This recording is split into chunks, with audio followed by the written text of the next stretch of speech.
Hello, everyone. So we're back again with Australian Survivor. Uh, Survivor Australia, episode 3 of season 10. Last time we had Michael getting voted out.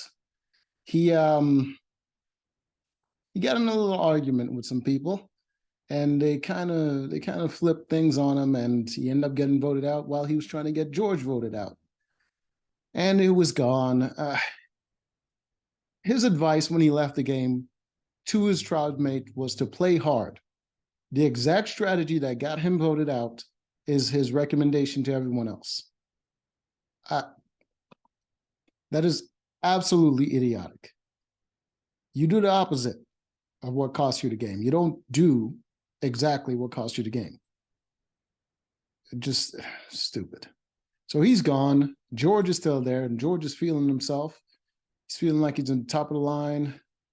And now we're having, I don't know, man, they're introducing new characters. Well, they're new characters. They were there before, but no one really cared. This chick, apparently she won a beauty contest, which is not fair at all, because this chick is not beautiful. Makeup made her even remotely able to compete. If you see her real face, you would think she's not terrible, but not exactly a dime, not beauty pageant material. So they introduce her and her whole, I guess she's a villain because there was another beauty pageant contestant that apparently sprained her ankle and said that she pushed her. And just the way she was talking about it, it sounds to me like she actually did push the girl. She just doesn't want to admit it because there's also no proof, and she could probably get sued or something. So she doesn't admit that she pushed that girl, but she's definitely making a lot of jokes about it. And the way she talks about it sounds like she definitely pushed her. Right. And Shawnee, for some reason, she's very suspicious of Stevie, which she should be, but Stevie is he's not letting his intentions known, and he's very good at hiding it that he wants to get rid of her, and he hasn't mentioned it to anyone or even throw out her name at all. But she's suspicious of him because he is quite a weird guy. All right, so I think this is a good image right there to show what I'm talking about. All right, you can see over here, this pockmarked faced chick over here, that's the beauty queen. And then you got this girl over here with a large forehead. She would make a better beauty queen, but I believe she's a professional athlete. She was in the Olympics. I mean, even Shawnee's better looking than her, and so is this girl. I think her name is Mimi. Like every single girl in the tribe is better looking than her, but she's a beauty queen. And that is what makeup does. It allows people to do things that they never should be able to do. All right. So we come to the reward competition for this episode, and the prize is a giant jar. Giant jar. I said it again. Jar of cookies. Show you an image right there. This is the prize right there. You see all those cookies? That is what they're going to win. And the competition is some sort of wrestling competition. All right. So it's going to be one guy or girl from each team, and their job is to run out into the water, grab this pouch, and their job is to get it into a net that's going to be somewhere in the water there. I think it's in the middle here. There's like two different nets. There's like a purple net over here and the yellow net over here, and they have to get in. They have to whoever get it have to score in their team's net in order to get a point. All right. The first one out was two girls. It was Shawnee versus Flick. That's her name. Is it Flick? Yeah, it is. I think it is Flick. And in that one, well, Flick being obviously bigger than Shawnee, she was able to wrestle her and she was able to score. So one score goes to the heroes. The next one was the guys. It was, what's his name? George? No, I don't think so. So it's this guy and this guy. So these two, and obviously he had the upper hand because he's bigger and he was able to score. So the villains get the second point, and I think the third point was also to the villains, and I think that one was scored by.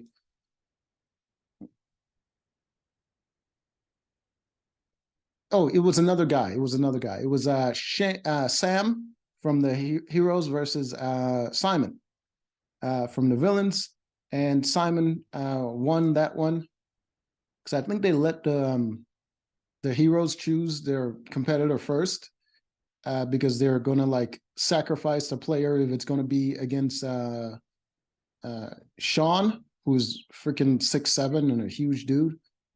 So they're just kind of playing around that. And it was George's strategy. But Simon was able to beat Sam, and that gives the second point for, no, that's the third point for the,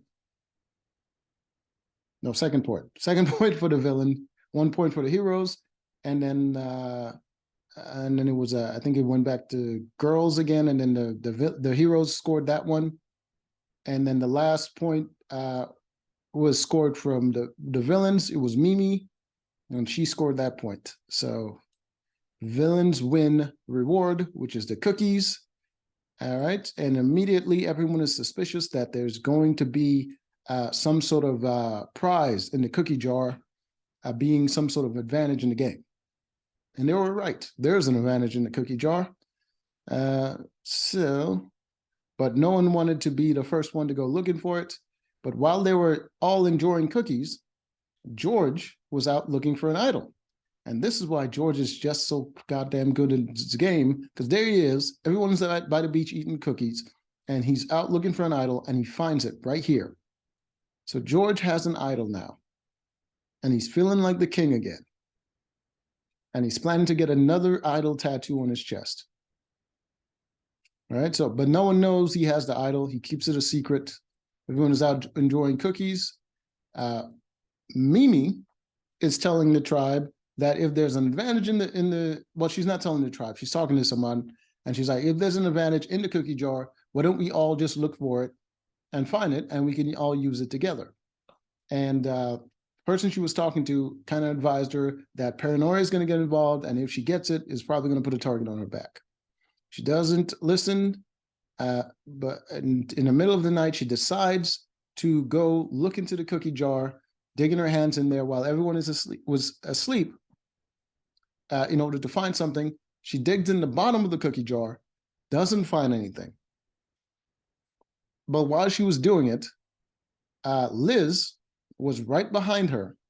It was very creepy, just right behind her, just sitting there in the middle of the night, in the dark, and just watching her dig through this cookie jar while everybody else is sleeping. And the only reason she didn't spot Liz is because her giant forehead was covered up by the tribe bandana. Otherwise, that thing would reflect a lot of light, and she would have seen her in the middle of the night, but she didn't. And she didn't know that she was caught. And everyone by the morning found out about her digging through the cookie jar, which put a target on her back. All right. So we go to the immunity challenge between the tribes, and it's a very physical competition. And the heroes tribe having more physical people, and they get to choose which people they can sit out because they have more people. They kind of dominated this one. The villains were doing good at first, but then they got to a monkey bars portion of the challenge of the competition. You see right there, they have to crawl across this. It's a ladder that they put on top of there, and it becomes monkey bars, and they have to crawl across that. And most people do pretty well. except for the girls, obviously, because they don't have that upper body strength. The girls on the heroes side was not doing very well. And the girls on the villain side was also kind of failing a lot. I think it was only maybe 2 girls and George that couldn't make it across. I think it was like Shoni, Mimi, and George. I think those 3 were the only ones that couldn't make it across on the villain's tribe. All right. So they had a tough time. But there was a second option that they could take, and I think the heroes took that as well because their girls couldn't make it across, was they took the ladder up from the top and then bring it to the bottom, and then it becomes a bridge, and I think it's slower to go that way. Or no, I think everyone has to go through at least once or at least twice before they can do that. So the heroes had everyone goes through at least twice, and then they did that first, and they got a huge head start. Then the villains tried to do it, and it took a little bit more time, but eventually everyone got across. But with the head start, the heroes were already in the lead, and they were crushing the game. They get towards the end, and they scored. I think the last part was like breaking plates with coconuts, and yeah, the heroes dominated. Before the villains even got to shoot one coconut, the heroes already broke all the plates. So they lost, and they're going to be losing another person. Right? As soon as they get back to the tribe, Stevie decided to make a move. He decided to talk to the guys. Right? So here he is. He goes up to Simon and Jordy. Yes, Jordy. That is his name. I said George. Jordy. And he kind of told them, well, since there's this distrust between Mimi, where she was digging through the cookie jar, why don't we just vote her out? And that was his plan. And they're all on board. They want to keep Stevie. So he planted the seed, he made a move, and they took it, right? Later that day, while everyone was eating cookies, the cookie jar got a little bit light. It was like more than halfway done, and there was something on top of it towards that was revealed through the cookie jar. No one noticed it because it was kind of the same color as the cookies, but Simon, while digging through the cookies, spotted it, grabbed it with a handful of cookies, and walked away with it, and he got himself a hidden immunity idol. So now George has a hidden immunity idol, and Simon has a hidden immunity idol. George, getting the confidence from the immunity idol, decides that he wants to flip the votes. Now that all the votes are going towards Mimi, he's thinking he can better work with Mimi than he can work with Stevie, and he wants to build an army. So his idea is to flip the votes onto Stevie, save Mimi, and through the gratitude of saving her, he can get her on his side. So immediately he goes to her and he tells her the votes are going between her and Stevie, but he's going to try to talk to the girls and get the votes off of her and onto Stevie. So he gets the ball rolling, and then eventually the guys find out that the votes are all flipping towards Stevie, and it's going to be a unanimous vote towards Stevie. That's when things get interesting. Simon gets this idea that he's okay with this because this is a chance to get rid of George. Because previously, Simon was the same person that got voted out while having 2 idols in his pocket because he told people about his advantage. This time, he got another idol and he immediately told Jordy about it, which I thought was stupid, but this is his idea. He's going to use the idol for Stevie. If he gets all the votes, everyone else voting for Stevie, and they don't split the votes, he plays the idol for Stevie, and then Stevie, and Jordy votes out George. And that was his plan. And he was so fixated on this because not only did he get voted out with the freaking idol in his pocket, he played with George before, and George George was part of the reason he got voted out. So this is a chance for him to not only play an idol correctly, but also get rid of George and get revenge. So he loved this opportunity. He's got to get it, right? Then Shawnee comes up to talk to them about where the votes are going, and she says they need to keep George because George is a shield for them, which got Jordy thinking, and Jordy's like, that's a good idea. They need, as much as he would love to be part of a big move to get rid of George, George is a good shield, and he kind of wants to keep George. So he's flipping back and forth in between what it's going to be. So this is what he tells Simon. He tells Simon, if we get there and I haven't decided yet, we'll talk to the girls and we won't tell them about the advantage, but we'll talk to them and see if they're on board with getting rid of George, which makes no sense because they would never be on board with getting rid of George. You were already using George as a shield, but that's what he says. And I'm just thinking, I just want to see the look on all their faces when either he plays that idol for Stevie and they know their votes don't count, and he tries to vote out George and George plays his own idol, saves himself, and now neither George or Stevie can get voted out. That would have been freaking amazing. But I'm also thinking, if he played that for Stevie, what if George plays it for Mimi, not knowing that the votes are in him? That would also be amazing.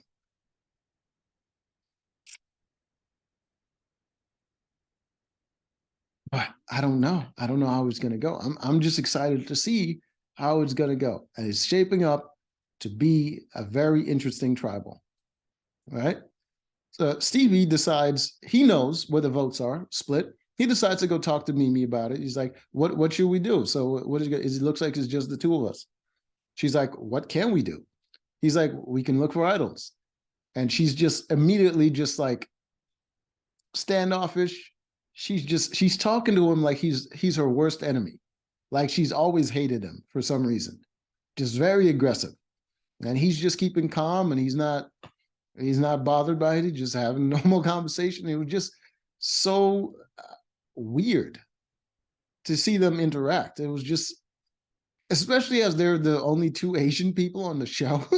And it's just like, just a weird dichotomy.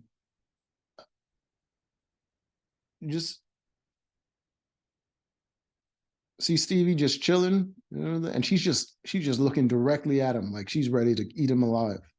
It was oddly aggressive. I don't understand what was going on there.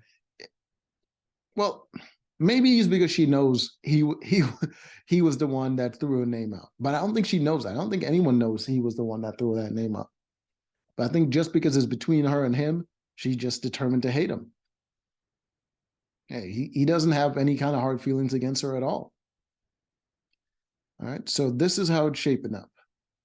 You got three possible names on the board. Got George, we got Stevie, and we got Mimi. Get to tribal, and it's just, regardless of what Jonathan is talking about, asking questions, it's just freaking Simon just keep whispering to Jordy, just asking him, should we do this? Are you with me? Or like back and forth. It got people a little nervous. And then Jonathan asked George, how do you feel about this? People whispering behind you. Stevie's like, I'm meant to be part of the conversation. I will. I trust everybody. I'm not worried about it. He says that, and then Mimi immediately gets aggressive, and she's like, well, you don't trust anyone. You're just like, and she's like going back and forth with him, and he's just really calm, and she's aggressive again. And immediately she starts doing that. The girls then looking at her now start to not trust her. Same thing they did to Michael, they now did to Mimi, and now they're flipping the votes and they talk to the guys and they're like, now they're going to vote out Mimi. And I'm just like, what the hell? After they did that, I'm like, all right, it's fine. Stevie's going to be fine. Simon, he's going to have his numbers. He doesn't need to make his move now. And Simon turns to Jordy and he says, Okay, new plan. I play the idol for Mimi. And I'm like, what is wrong with this dude? He's so obsessed with getting rid of George that he's just ready to burn his entire game doing this. And it just, and plus now the girls probably know that he has something because Jordy already talked to the girls and said, Simon has a way to get rid of George. Should we do this? How else would he have a way to get rid of George unless he has an idol, an advantage or something? So now they all should probably know that he has an advantage, which is going to increase his target immensely. And the only reason he's still going to stay in the game is because they're going to use him as a shield. And it was just bad play all around. The only one that got out of this scot-free was George. No one knows he has an advantage. He didn't overplay his game, nothing. All right, so we go to the votes, and it's Stevie, first vote, and every other vote is for Mimi. Mimi goes home, and, well, no one plays any idols. Mimi goes home, and I'm just like, that was a huge buildup. And the only thing that was achieved was Simon kind of ruined his game and exposed himself. And George got out of this knowing whose enemies are and who's coming for him. George is in a power position right now. He has an idol no one knows about, and he knows who's targeting him, and he knows who he can trust. And it was just amazing. You know what? I was rooting for Simon because I rooted for him the first time I saw him play when it was Brains versus Braun, and he was grabbing idols left and right. But now, I mean, George is just too goddamn good at this game, man. I have to root for him. I have to. He's just too good. He's the best. No one is better than him right now in this game. I mean, Shawnee is close, but like she's no George. Just till next time.